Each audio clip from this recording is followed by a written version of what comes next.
Okay, I'm back. What ended up happening is I lost my power because I forgot to plug in. I turned off my plug-in notice and then everything died. Okay, so those are the things that I've been talking about that the university doesn't want me talking about.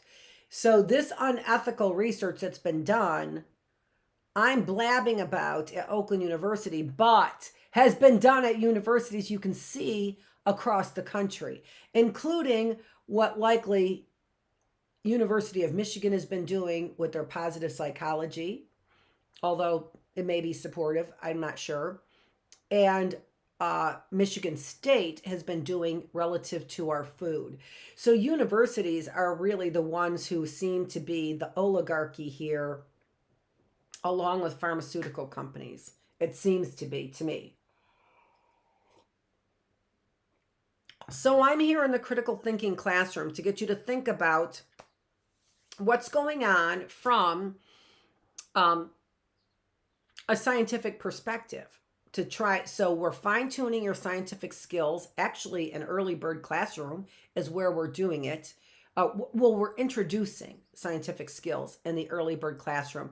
Here is where we really are fine tuning our scientific skills. And we have to know that actually the bar for science is set so incredibly low that almost anyone could call themselves a scientist if you observe correctly. And that might be true. That might actually be true. And if that's true, well, first of all, join us in our early bird because tomorrow we're talking about observation. But what an easy thing to do to be able to really uh, uh, raise the bar for yourself. What? How? What did I say? Observation, through observation, but also to a great way for you to acquire more knowledge through what? Observation. A great way for you to be able to discern what is true and untrue. Remember what we said, what is authentic and what is inauthentic. That is part of our emotion regulation. That is part of emotional intelligence, right? So what do we need to do? We need to observe. What does it help us do? Discern. What's discernment, Dr. Feravich? Discernment is our ability to tell the difference, even when those differences are small and subtle, right? To tell the difference, for example, in me, on whether or not I'm your enemy or not. I speak all kinds of things that even you radicals can agree with, right? And you should be championing. And yet, instead, what you're doing is you're maligning the voice that most people would listen to, and much of it is championing what you're saying. Discernment. Observe what I'm saying. Listen to what I'm saying. Whose voice are you trying to annihilate? And for what reason? You need to think about those things, because it seems to me that my voice is being annihilated simply because somebody told you that that's the thing you should do. Other people have real interest. Just looking. Not ejected properly. I'm just seeing if I'm still recording, and I'm still recording, so I'm good. All right, so what we are moving towards is wisdom. All of this and self-discovery allows you to be wiser about your choices, wiser about your behaviors, the things that you do. All right? So that's what we're going for. Nobody is telling you you need to believe one way or the other. I believe my way, and I will tell you, I will be clear often when it's appropriate about what my beliefs are. When it's appropriate, I'll be clear about what my beliefs are. But that's not what this is about. I'm not telling you to believe what I believe. I'm trying to give you many of the facts, is what I'm trying to do. Oh my gosh, I wish those stupid things would get turned off. Oh, I know where that's from. I know exactly where that's from.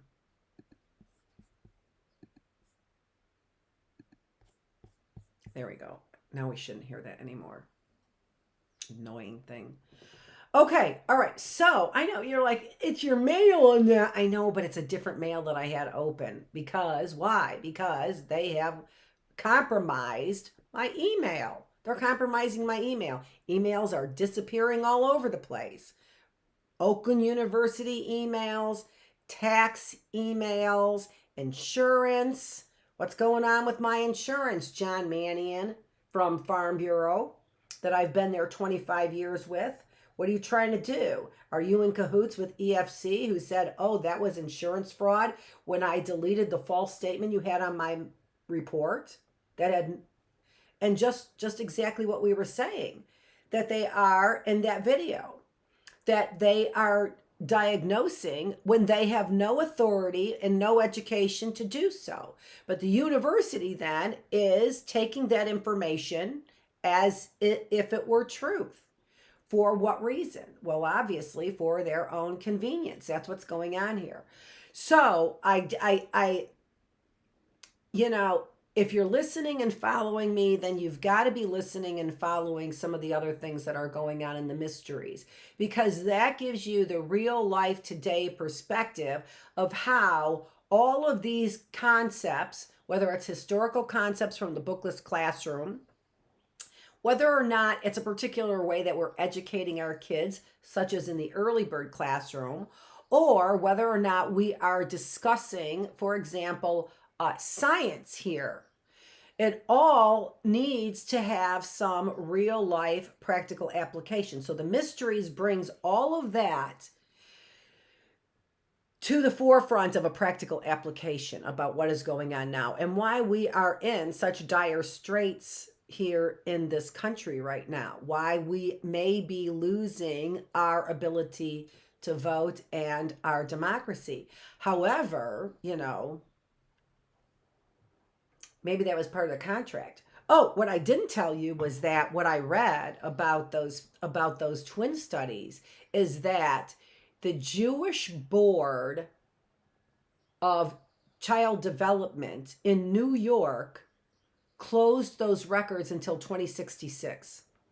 Oh, okay. Okay, Jewish Board of Child Development, no problemo.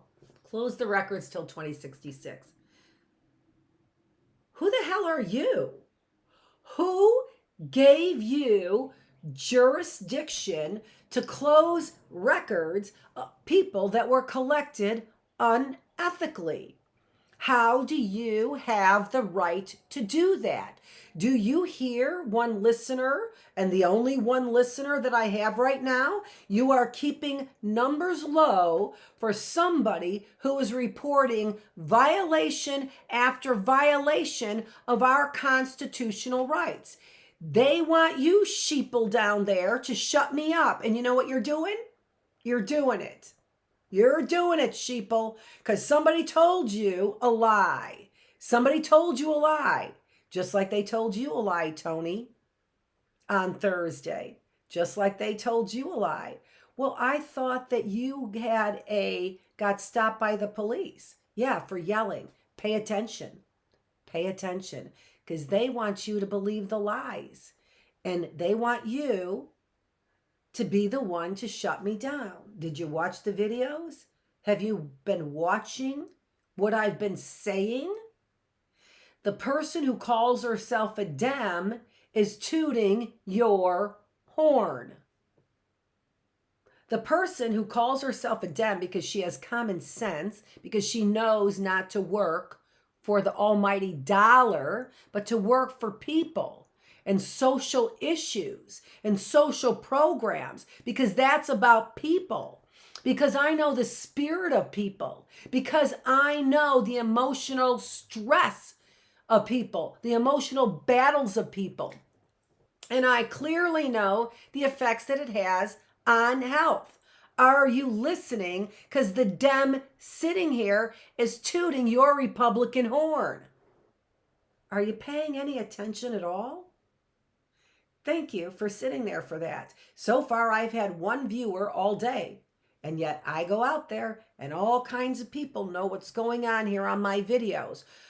You are allowing them to shut down democracy. Bravo. Bravo. Pay attention to the things I'm complaining about.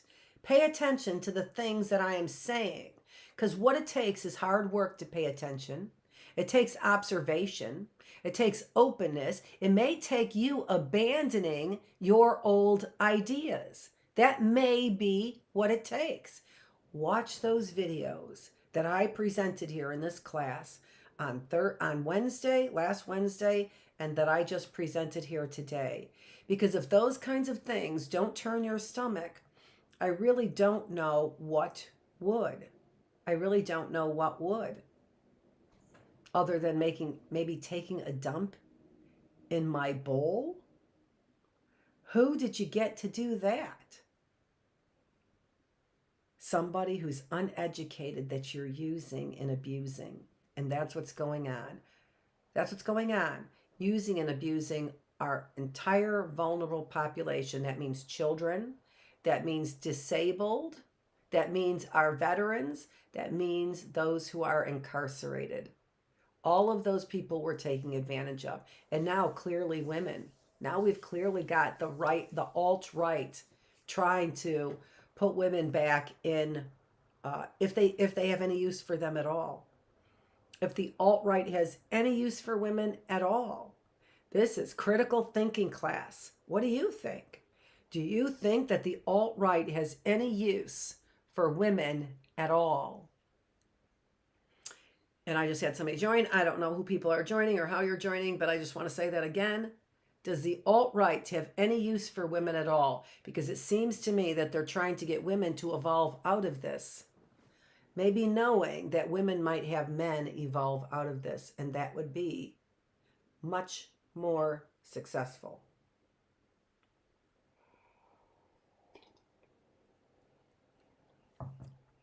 And it would be much more successful because the sex gametes for males don't come in until 5 months. So all we got to do is prevent the sex male gametes from coming in at 5 months, and you will have all women. Petri dish full of, sperm, whatever. So that's the thing here. So they know it. They know it, that we would be much more successful in a population of all women than all men. And we have demonstrated that for 200 years. So if you're going to, and that's what they see. They see the possibility of getting rid of one of the nonsense genders. And one of the nonsense gender right now is the male gender. You better be listening. You better be paying attention. Dr. Annette Feravich is the last person who wants to get rid of men. I'm just letting you know. I'm waiting. I've been waiting for a long time. I do not want to get rid of men. And nor have I ever. I know you've been wondering a lot about me. Why don't you just get with the program about what we need to do for progress here? Those studies have been going on minimum since the 1930s, where we have been altering genes and DNA for money and convenience. We've been altering behavior in criminal ways with people who have no belief or integrity or respect for human dignity across the board. Those are the people who have been running the show in psychology at the university. And let me tell you, psychology has been running the show. It's the gears behind the science, technology, engineering, mathematics. It's the gears behind it. Why? Because it's using those psychological concepts to turn science, technology, engineering, STEM, people who are in the STEM programs into soldiers, into non-believing, non-humane soldiers.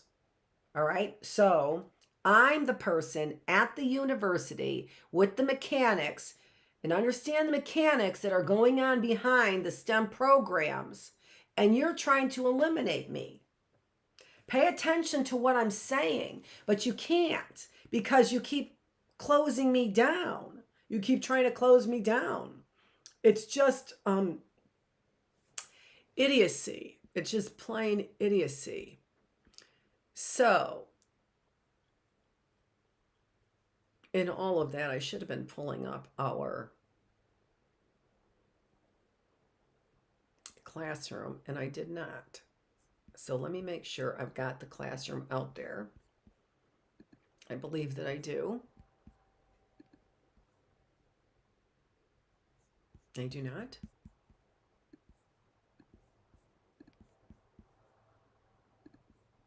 So 2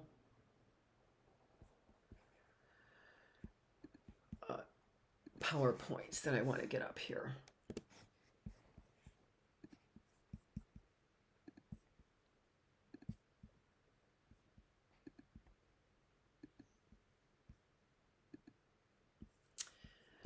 Okay, so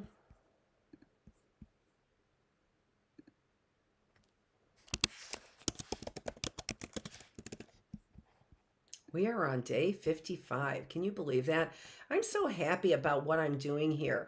And I also want to tell you that in all of this with these jerks from Oakland University who are trying to mischaracterize me and take away my job are really not being very successful at what they're doing. And I mean, that's because I have a lot of people around me who love me and who know my character and who wouldn't let that happen, especially by a bunch of criminals who have no other purpose than to serve their own desires, right? No other purpose, to help, cooperate, to advance human dignity, to advance human integrity. No. These people that are doing this to my show and to me are people who don't want to advance human dignity or integrity for anybody because they are criminals. So which way are you going? I mean, I've talked about this. I'm still sticking around here, obviously waiting for the last few people to get on board. And it better not be you, Tony Marie, that I'm waiting for. I mean, I'll wait. But after all this time, it better not be you. I'm not waiting for Margaret. I'm not waiting for her. I'm waiting for my immediate family. And even that is just limited. I'll just pluck you off because all I care about are my boys. And, you know, I know where their hearts are. So that's my immediate family. All of the rest of you, if you have decided to reject me in whatever way, if you decided to badmouth me, to say I'm promiscuous, to say that when you took me home, Tony, that something happened when you know nothing happened, if that's the plan and the route that you want to take, then you've made your choice. And I know what's happening to you. It's not my choice, it's your choice. But after all this time, you've had plenty of time to see and know the real character of who I am. And the fact that you may have perverted your kids to see things the way you want to see them as opposed to realistically in reality, I'm going to start spewing what likely happened, Tony Marie. So don't, you better start speaking up because I'm not waiting. I guess I have no choice, do I? All I'm saying is that the people who are around me, that love me, want this over. I want this over. And if I'm waiting for anybody who knows me really well in my inner circle and you're still not on board with what I'm saying, I don't need you on board. I don't need or want you. You obviously will be a cog in the progress of our movement into something different. I know. You want me to say it and you're afraid of it. You're afraid of the words. Into a new world order. We need it. You think we don't need it? You guys are the ones protesting loud and clear against it. When it's biblical, when it is environmental, it's behavioral, it's all moving in that direction. And you're screaming and fighting against it and you don't even know what you're fighting against. You're fighting against getting rid of this criminal world that we are in to produce exactly what God wanted, a new world order. You hate those words. I get that you hate those words. I don't know any other way to put it. We need to get rid of the old ways and put on new ways. It's scriptural. Take off your old clothes and put on your new clothes. It's scriptural. We need to do this because these old ways that you are fighting for to go back to a time is not progress. It's just ignorance. It's purely based on ignorance. And so that brings me to wisdom. We didn't finish our talk on wisdom, and I really want to do that. So let's go ahead, and I kept up many of the slides that I really like that we've been talking about, and let's just finish up on wisdom. Remember what we left off, and this was actually on Tuesday, if you can believe that. Then I went on Wednesday to our twin studies because I was so excited about talking about twin studies and didn't really finish this up. So here we've got characteristics of wise individuals, right? So intelligence, we've got the difference between intelligent people, wise people, creative people, and some people who are on both of those lists. This is an older version of this. So you may not necessarily, you're like, what's Bill Clinton doing up there? That's because that was the time period that was looked at the time. All right. This is how we measure wisdom. And what we are looking at are wise responses, because wisdom is something that is complex. You take all kinds of different knowledge, right? So what do we have up there? Well, it says we are taking factual knowledge, right? We are taking procedural knowledge. This is how do you solve problems? So there's a procedure or a step to solving problems. If my problem is I have to pay the bills, there's a step process to paying the bills. I have to know the procedure, right? So I have to know the facts. What do I need? I have to know the procedure, right? I have to have an understanding of different life settings, different cultures, different ages. So understanding of your experiences across the lifespan as well. That's what a wise person considers, right? So for you who are objecting and trying to silence me in a democratic world, it's a lack of understanding about what happens across the lifespan, what happens in different environments. People shouldn't be so willing to shut another person down. It lacks great wisdom when you shut other people down. You have no understanding of the different environments and settings that change over the lifespan.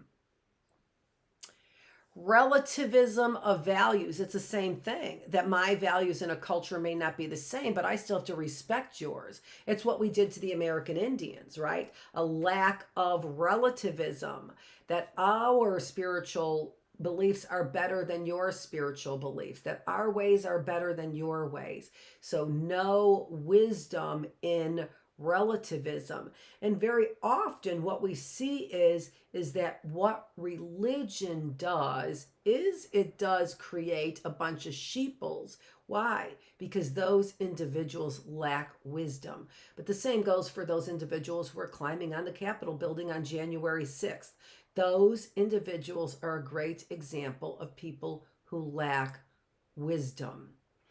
Awareness and management of uncertainty. These individuals realize, as I've said in my mysteries, I don't have all the answers, but what I do have is the ability to choose my next step. That's it. I have the ability to choose my next step. I have the ability to choose, am I going to get on at 8 o'clock in the morning or am I going to stay in bed? I have the ability to choose my next step. Am I going to let them make me feel like I have nothing to offer? Am I going to let Oakland University make me feel like I have nothing to offer when I have all these gifts and talents?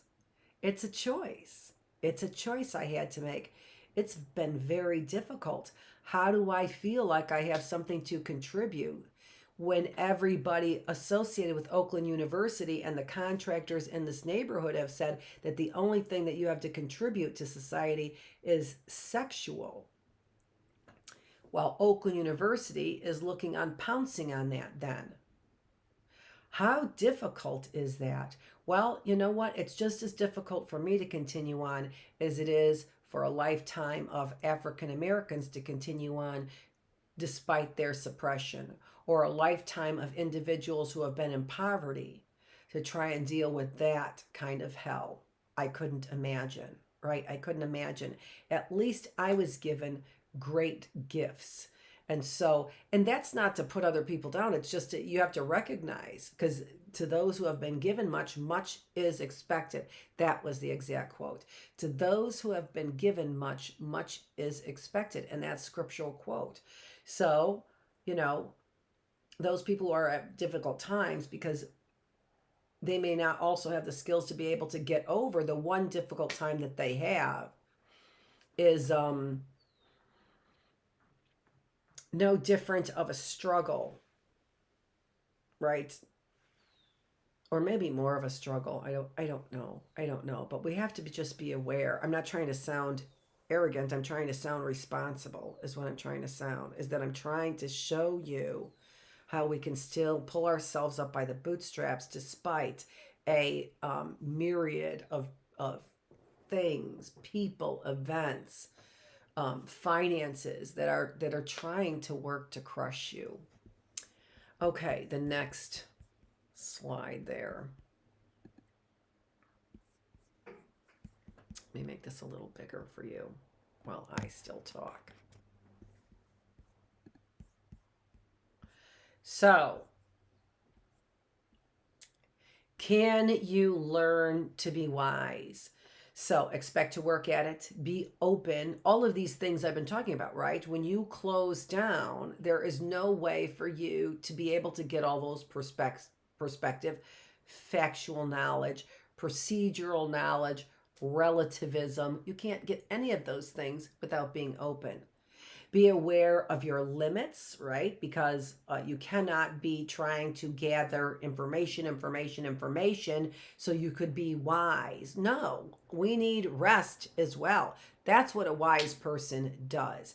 They fulfill their bodily needs as well. We study examples. Exemplars are just examples. It's a fancy word for examples. So we study examples. Remember, I was teaching college class. So you're like, why are you using the fancy word then? If you always use a different word. Well, because I was teaching college. Get outside. Get outside. Get outside. Wise people observe things. They get outside of their own minds, which is usually happening in an environment that we're used to in our homes. I'm used to this environment. So I get inside my own head to help me not think about the dishes that have to be done or whatever else has to be done, my homework, whatever else has to be done in this house. But when we get outside, it's purposeful to see a different environment. So get outside.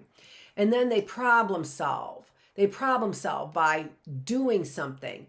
Asking yourself what you feel. Ask yourself why you feel that way. Ask yourself what you should do about that feeling and then do it. These were all things that I here on this slide, but that were suggested from our early bird classroom when we read the book by Joy Wilt, Handling Your Ups and Downs. Okay, and then the last slide that we have here is for our wisdom and mindful meditation. Oh, we already said. Oh, yeah. So that was just the, so you can see the different responses for how do we categorize whether or not a person is wise. Well, we look at those characteristics and we can measure any one of those characteristics that we said, right? Are they open? Do they study examples? But also, do they, are they, in their views, do they have a relativism of values, right? Do they have an awareness and management of uncertainty? So those things can surely be measured.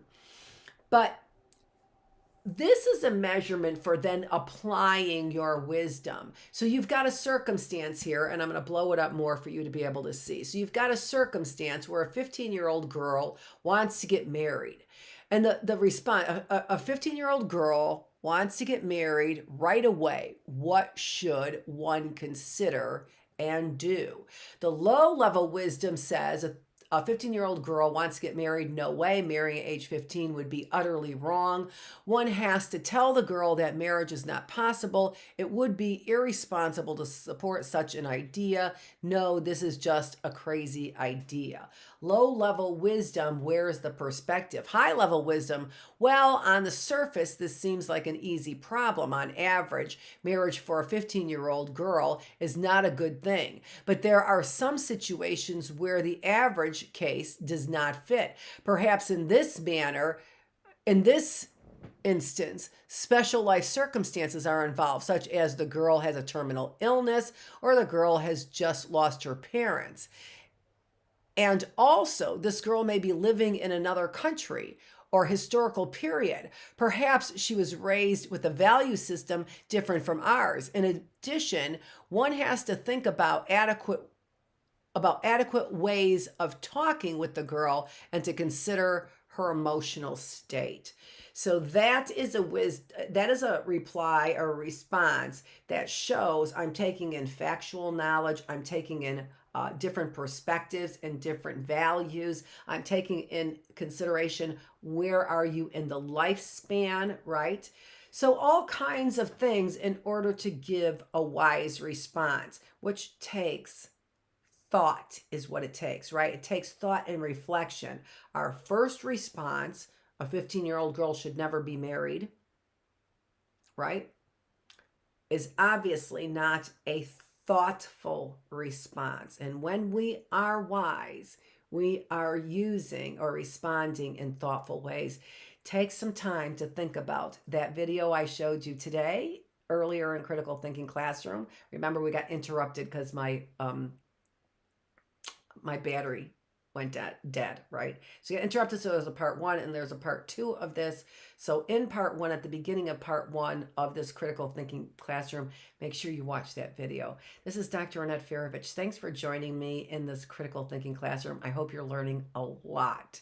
I am, we're going to look a little bit more into the twin studies and the methods behind twin studies. Sorry that we had to wrap that up, and I've got twin studies on the part number 2 on my little card because we didn't cover that today. Dr. Annette Feravich, thanks for joining me in the classroom with Healthy Mind, Body, Spirit, here to teach you how to keep a healthy spirit and a healthy mind so you have a healthy body.